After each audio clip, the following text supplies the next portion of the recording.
ગઈકાલે રાત્રે 11 વાગે એક પત્રકાર મિત્રનો ફોન આવ્યો કે આપણા પૂર્વ વડાપ્રધાન ડૉક્ટર મનમોહનસિંહજી આપણા વચ્ચે નથી રહ્યા. સ્વાભાવિક દુઃખ થાય, બહુ સ્વાભાવિક છે.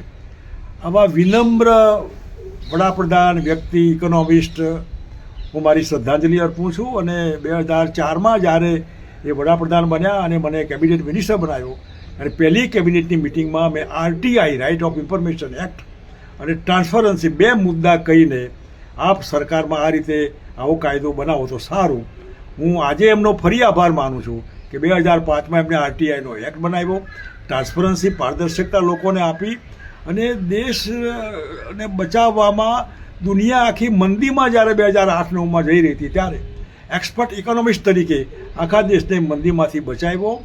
એ અને ડૉક્ટર મોન્ટેગસિંહ આહલુવાલિયા, બંને સરદારજી, આ બંને સરદારજીએ લગભગ 1991માં ગ્લોબલાઇઝેશન, વૈશ્વિકરણ અને ઉદારીકરણની નીતિના આધારે દેશના અર્થતંત્રને એવો વેગ આપ્યો જેથી કરીને આજે જે દુનિયાભરમાં કદાચ દેશનો ડંકો ક્યાંય વાગતો હોય અર્થતંત્રમાં, તો આ ક્રેડિટ આ બંનેને જાય છે. એ RBIના ગવર્નર હોય, રિઝર્વ બેંકના, કે કોઈ ફાઇનાન્શિયલ એડવાઇઝર હોય, કે દેશના પ્રધાનમંત્રી હોય, ક્યારેય કોઈ કેફ, કોઈ નશો સત્તાનો એમને ચડ્યો નથી. વડાપ્રધાન પોતે નહોતા બન્યા, પરાણે બનવું પડ્યું હતું, અને દેશની નીતિઓને બહુ ઠંડા દિમાગે એમને અમલ કરેલી. વિવેકી એટલા કે કોઈ મળવા આવવાનું હોય તો સામે લેવા જાય, વિવેકી એવા કે જવાના હોય ત્યારે પગથિયા સુધી મૂકવા જાય.